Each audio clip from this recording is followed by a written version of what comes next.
సునాదస్వరము July 5. వాని దేవుడే తగిన క్రమము వానికి నేర్పియున్నాడు. ఆయన వానికి ఆ పని బోధించుచున్నాడు. యెషయా గ్రంథము 28వ అధ్యాయము 26వ వచనం. ప్రతి పని చేయడానికి ఒక క్రమం ఉంటుంది, ఒక పద్ధతి ఉంటుంది. అయితే ప్రభు ఈ రోజున వాగ్దానం చేస్తున్నాడు. ప్రతి పని కొరకు ఆ క్రమమును, ఆ పనిని దేవుడే బోధిస్తానని బయలుపరుస్తున్నాడు. మరి 29వ వచనంలో, జనులు యెహోవా చేత దాన్ని నేర్చుకొందురు. ఆశ్చర్యకరమైన ఆలోచన శక్తియు అధిక బుద్ధియు అనుగ్రహించువాడు ఆయనే అని బయలుపరుస్తున్నాడు. మరి ప్రతి పని కొరకు కావలసిన ఆలోచన, మరి బుద్ధి అనుగ్రహించే దేవుడు మనకు ఆశ్చర్యమైన తన జ్ఞానముతో నింపుతాడు. ఏ పని ఎలా చేయాలో నేర్పించి మనకు అన్ని పనిలో సఫలత ఇచ్చే దేవుడు. మరి ఆదికాండం 30వ అధ్యాయంలో చదివినప్పుడు, యాకోబు లాబాను దగ్గర పనిచేస్తున్నప్పుడు బలమైనవన్నీ కూడా యాకోబు దగ్గరకు వచ్చాయి. దేవుడు ఆయనకు జ్ఞానం ఇచ్చాడు. ఆ విధంగా యాకోబు గొప్పగా ఆశీర్వదింపబడ్డాడు. మరి దేవుడు మనకి ఏ విధంగా పని చేయాలో ఐడియాస్ ఇస్తుంటాడు. ఏ పని ఎలా చేయాలో నేర్పించి బోధించే దేవుడు. మరి ఆదికాండం 41వ అధ్యాయంలో చదివినప్పుడు, మరి యోసేపు అక్కడ పని చేస్తున్న సమయంలో 7 సంవత్సరాల పంట పండినప్పుడు ఆ విస్తారమైన ధాన్యాన్ని ఆయన మరి అన్నీ కూడా దాచిపెట్టాడు, నిల్వ ఉంచాడు.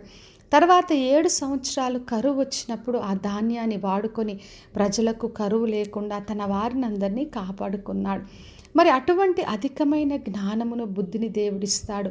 ఏ పని ఎలా చేయాలో నేర్పించి మనకు ఆలోచన ఇచ్చి నడిపించే దేవుడు. మరి యేసుక్రీస్తు జ్ఞానం చూసి అందరు ఆశ్చర్యపోయారు. తన ధైర్యమును బట్టి, తన చెప్పే మాటలు, మరి ఆయన బోధించే పద్ధతి అన్నది చాలా మరి జ్ఞానముతో, అధికారంతో కూడుకున్నది. ఆయన స్వస్థపరిచిన పద్ధతులు, ఆయన వాక్యం బోధించిన పద్ధతి, మరి ఆయన చేసిన ఆశ్చర్య కార్యాలు, నీళ్లను ద్రాక్షరసంగా మార్చడం కానీ ఎన్నో గొప్ప కార్యాలు చేశాడు. వాటన్నిటికి కూడా దేవుడు ఆయనకు నేర్పించాడు. కాబట్టి నా ప్రియ సహోదరి, సహోదర, మన దేవుడు మనకు జ్ఞానం ఇస్తాడు, ఆలోచన ఇస్తాడు. ఏ పనిని ఎలా చేయాలో నేర్పించే దేవుడు. కాబట్టి నాకు అర్థం కాదు, నేను చేయలేనని చెప్పి అధైర్యపడొద్దు.